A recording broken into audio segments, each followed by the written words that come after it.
2010 সালে নর্থ কোরিয়ার একটি বড় স্টেডিয়ামের মাঝে 10,000 দর্শকদের সামনে হুইল চেয়ারে বসিয়ে একজন 16 বছরের বালককে নিয়ে আসা হয়। বালকটির মা দর্শকদের মাঝে বসে বসে কাঁদছিল, আর ঠিক সেই সময় 3জন নর্থ কোরিয়ান সোলজার বালকটিকে মেশিন গান দিয়ে 9 রাউন্ড শুট করে দেয়। এই নৃশংস দৃশ্যটি দেখে গ্যালারিতে বসে থাকা সকল দর্শকরা ভয়ে কিছু সময়ের জন্য স্তব্ধ হয়ে যায়, আর ঠিক তারপরেই সকলে তালি বাজাতে শুরু করে। কিন্তু এই স্টেডিয়ামে এমন একটি মহিলা ছিল যে কাঁদতে কাঁদতে তালি বাজাচ্ছিল, আর এই মহিলাটি ছিল ছেলেটির মা। কিন্তু এখন প্রশ্ন হলো, এই ছেলেটির দোষ কি ছিল?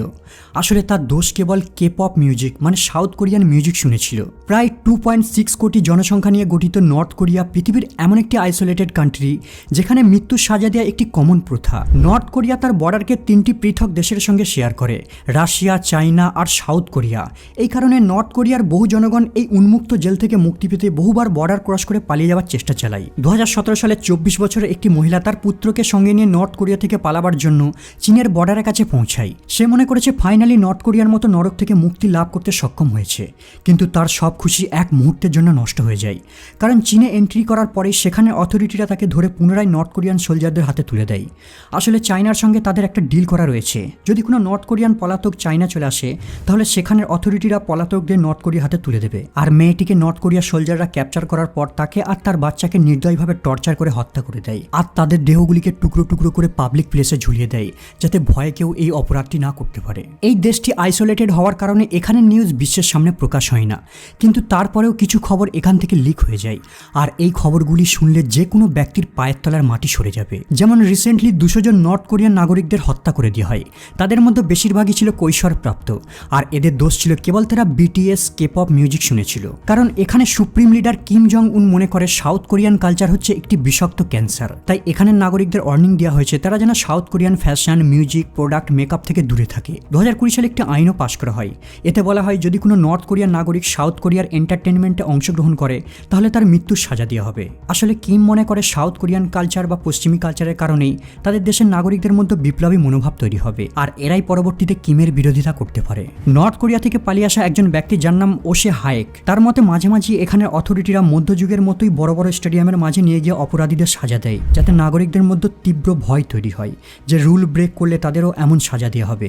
বাইরে থেকে নর্থ কোরিয়াকে দেখলে মনে হবে নর্থ কোরিয়া বাকি দেশের মতোই স্বাভাবিক।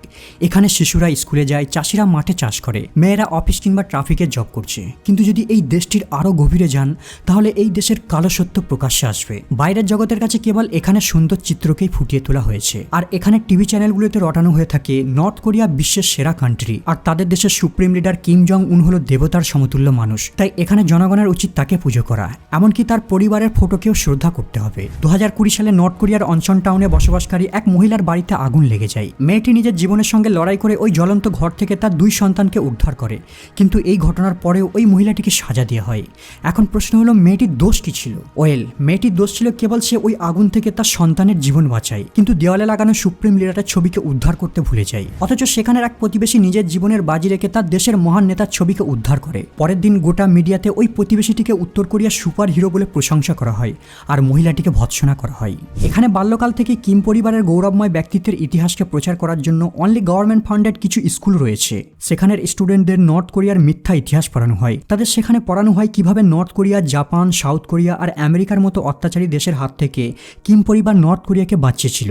এখানে সায়েন্স কিংবা আর্টস সব স্ট্রিমের স্টুডেন্টদেরই কিমের প্রশংসা করতে হয়। তাদের আর্টিকেলে এই ধরনের কোট অ্যাড করতে হয় যে মহান লিডার, সম্মানিত নেতা কিম ইল সাং আমাদের এইটি শিখিয়েছেন, মহান নেতা কিম জং উন আমাদের এই জ্ঞানটি দিয়েছেন। আর স্টুডেন্টরা বাড়ি আসার পর টিভি চ্যানেলগুলিতে সেম হিস্ট্রি দেখতে থাকে যা তাদের স্কুল বইতে পড়ানো হয়েছিল, আর এভাবেই ধীরে ধীরে তাদের ব্রেনকে ওয়াশ করা হয়। 17 বছর পর্যন্ত মগজদোলাই হওয়ার পর এখানের প্রত্যেকটা নাগরিকদের বাধ্যতামূলকভাবে 10 বছরের জন্য মিলিটারিতে জয়েন হতে হয়। মেয়েদের জন্য এই বয়সটি 23 বছর। কিন্তু যেসব মহিলারা দেখতে সুন্দরী হয় তাদের মিলিটারিতে একটি বিশেষ সার্ভিসে পাঠানো হয়, যা কোরিয়ান ভাষায় কিপুমজো নামে পরিচিত, আর ইংরাজিতে প্লেজার স্কোয়াড নামে পরিচিত। আশা করি নাম শুনেই বুঝে নিয়েছেন মিলিটারিতে এদের কী ধরনের সার্ভিস দিতে হয়। যেসব স্টুডেন্টরা সায়েন্স বিভাগে ভালো স্কোর করে তাদের জন্য মিলিটারিতে ভর্তি হওয়া বাধ্যতামূলক না, একটি নির্দিষ্ট গ্রেডের ভিত্তিতে তাদের ইউনিভার্সিটিতে ভর্তি নেওয়া হয়। আর এখানে হাইপারসনিক মিসাইল টেকনোলজি নিয়ে পড়ানো হয়, যা প্রত্যেকটা নর্থ কোরিয়ান স্টুডেন্টদের স্বপ্ন। একদিন বড় হয়ে তারা মিসাইল সিস্টেম ইঞ্জিনিয়ার হবে বা হাইপারসনিক টেকনোলজির স্পেশালিস্ট হবে। আর যেসব স্টুডেন্টরা আর্টস স্ট্রিমে ভালো মার্কস পায় তারা এখানের স্টেট সিকিউরিটি ডিপার্টমেন্টে জব করে। এদের আবার বিভিন্ন পোস্টিংও রয়েছে, যেমন এরা সিকিউরিটি পুলিশ হিসাবে নিজের এরিয়াতেই গোয়েন্দার জব করে। স্থানীয় লোকেরা জানতেই পারে না যে তাদেরই প্রতিবেশী একজন অফিসার যে গোপনে ইল্লিগেল খবর সরকারকে পাঠাচ্ছে। 2009 সালে একটি 2 বছরের শিশুকেও যাবজ্জীবন কারাবাসের সাজা দেওয়া হয়। কেবল তার দোষ ছিল যে তার বাবা মার কাছ থেকে বাইবেল পাওয়া গেছে, কারণ নর্থ কোরিয়াতে কোনো ধর্মকে পালন করাও অপরাধ বলে মনে করা হয়। আর এই গোপন খবরটি তারই প্রতিবেশী গোয়েন্দা অফিসার অথরিটিকে দিয়েছিল। নর্থ কোরিয়া সম্পর্কে একটি আজব ফ্যাক্ট হলো এখানের মহিলারা পুরুষদের থেকে বেশি অর্থ উপার্জন করে। তাদেরই এই 70% খরচেই সংসার চলে। তবে তাদের কাছে এই অর্থগুলো অবৈধভাবে আসে। যদি পুরুষদের কথা বলা হয় তাহলে তাদের জন্য রয়েছে মিলিটারিতে পার্মানেন্ট সোলজারের জব অথবা স্টেট সিকিউরিটি ডিপার্টমেন্টের জব। আর এই জবগুলি হচ্ছে এখানকার হাইলি পেইড জব। অন্যান্য ক্ষেত্রে জবের জন্য এখানে অ্যাভারেজ মান্থলি স্যালারি থাকে $3 থেকে $4 মতো, ইন্ডিয়ান আর বাংলাদেশি অর্থে 200 থেকে 300 টাকার মধ্যে। আর এখানে এক বস্তা চালের ভ্যালু প্রায় 200 থেকে 300 টাকার কাছাকাছি। মানে তারা 1 মাস কাজ করার পরেও ঠিকভাবে খাবার জোগাড় করতে পারে না। কিন্তু যেসব নাগরিকরা ফ্যাক্টরি অথবা জমিতে চাষের কাজ করে তাদের অবস্থা এর থেকে আরো ভয়ানক। সেখানে তারা সারা মাস কাজ করার পর 80 থেকে 150 টাকা মতোই ইনকাম করতে পারে। এখন ভাবুন এই সামান্য অর্থে সেখানের মানুষ কিভাবে জীবনযাপন করে। নর্থ কোরিয়া থেকে পালিয়ে আসা একজন সোলজার জানায় তাদের আর্মিতে প্রতিদিন একটি বাউলে 30% রাইস, 70% ভুট্টার আটা, 1 বাটি সালাদ আর সোয়াবিন স্যুপের সাথে মূলো খেতে দিত। এই কারণে সেও ব্ল্যাক মার্কেটে জিনিস বেচে নিজের জন্য খাবার কিনত। ইউনাইটেড নেশনের রিপোর্ট অনুযায়ী একজন পূর্ণবয়স্ক ব্যক্তির জন্য প্রয়োজন প্রতিদিন 600 গ্রাম খাবার। কিন্তু নর্থ কোরিয়াতে সরকার প্রতি ব্যক্তি পিছু কেবল 400 গ্রাম ফুড ডিস্ট্রিবিউট করে। 2019 সালে ফসলের কমতির কারণে এখানে পার হেড 300 গ্রাম করে ফুড ডিস্ট্রিবিউট করা হয়েছিল। আর কম খাবারের কারণে সেখানের বেশিরভাগ গরিব মানুষ ঘাস দিয়ে স্যুপ বানিয়ে অথবা পোকামাকড় খেয়ে জীবন কাটায়। তবে নর্থ কোরিয়াতে তাম্বাকু আর অ্যালকোহল অনেক সস্তা।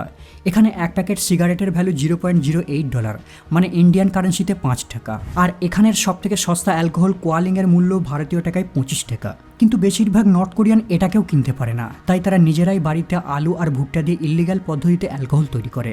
আর এটাকে তারা সফট ড্রিঙ্কের মতো পান করে। তবে এখানে সরকার ইল্লিগাল পদ্ধতিতে অ্যালকোহল তৈরি করাতে বেশি গুরুত্ব দেয় না, কিন্তু বিটিএস কিংবা বাইবেল পড়াকে তারা কঠোরভাবে দমন করে। মানে তুমি এখানে নিজের লিভারকে ড্যামেজ করতে পারবে কিন্তু বিটিএস সং শুনতে পারবে না। নেশাগ্রস্ত অবস্থায় যদি সরকারকে নিয়ে হাসি তামাশা করে তাহলেও তাকে কঠোর সাজা দিয়ে হবে। এই কারণে এখানে নাগরিকরা টিভিতে দেশভক্তি গান শুনতে শুনতে বাড়িতে বসে বসে ড্রিঙ্ক করে। একটি রিপোর্ট অনুযায়ী নর্থ কোরিয়ার প্রতিটা ফ্যামিলি থেকে 1 থেকে 2 জন মেম্বার এখানে লেবার ক্যাম্পে বন্দী থাকে। আর এইসব লেবার ক্যাম্পগুলিতে কয়েদিদের জীবন নরকের থেকেও ভয়ঙ্কর। এখানে ডিফারেন্ট প্রিজন ক্যাম্পে প্রায় 1.5 থেকে 2 লাখ অপরাধীদের বন্দী রাখা হয়েছে। আর এদের সঙ্গে রয়েছে তাদের সন্তানও। এদের সকাল থেকে রাত পর্যন্ত মাইনিং আর কনস্ট্রাকশনে কাজ করতে হয়। এখানে কোনো রুল না থাকার কারণে শিশু এবং মহিলাদের সঙ্গে মেন্টাল আর ফিজিক্যাল টর্চার করা কমন ব্যাপার। এখানের বন্দীদের নিজস্ব কোনো নিয়ম নেই। প্রতিদিন গার্ডেরা খেয়াল খুশি মতো রুলস তৈরি করে। আর এই নিয়মকে ব্রেক করলেই দেওয়া হবে তাদের মৃত্যুর সাজা। আপনি কিছু চুরি করলেন, মৃত্যুর সাজা। পালিয়ে যাওয়ার চেষ্টা করলেন, মৃত্যুর সাজা।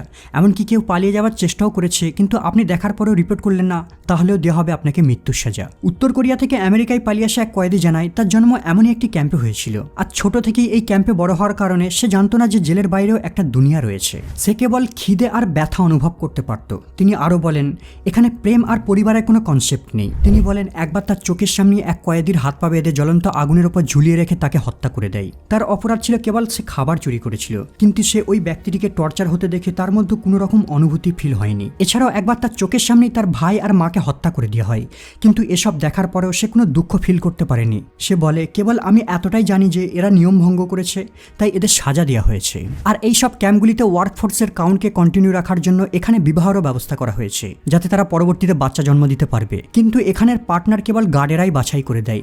ম্যাচ মেকিং ঠিক এমনভাবে হয় আজ থেকে তোমরা দুইজনের স্বামী স্ত্রী, ব্যাস হয়ে গেল এদের বিবাহ। বন্ধুরা, এসব শোনার পর এখনও কি আপনি চাইবেন এই নর্থ কোরিয়াতে বাস করতে? নিচে কমেন্ট করে জানাবেন। নর্থ কোরিয়া থেকে পালিয়ে যাওয়ার কেবল 6টাই রাস্তা ছিল, কিন্তু সেগুলিকেও এখানে সরকার বন্ধ করে দিয়েছে। যদি জানতে চান কিভাবে এখানে সরকার এই পালানোর পথগুলিকে বন্ধ করে দিল, তাহলে চ্যানেলের এই ভিডিওটা দেখতে পারেন। আজ এই পর্যন্ত আপাতত বিদায় নিলাম, দেখা হবে আবার পরের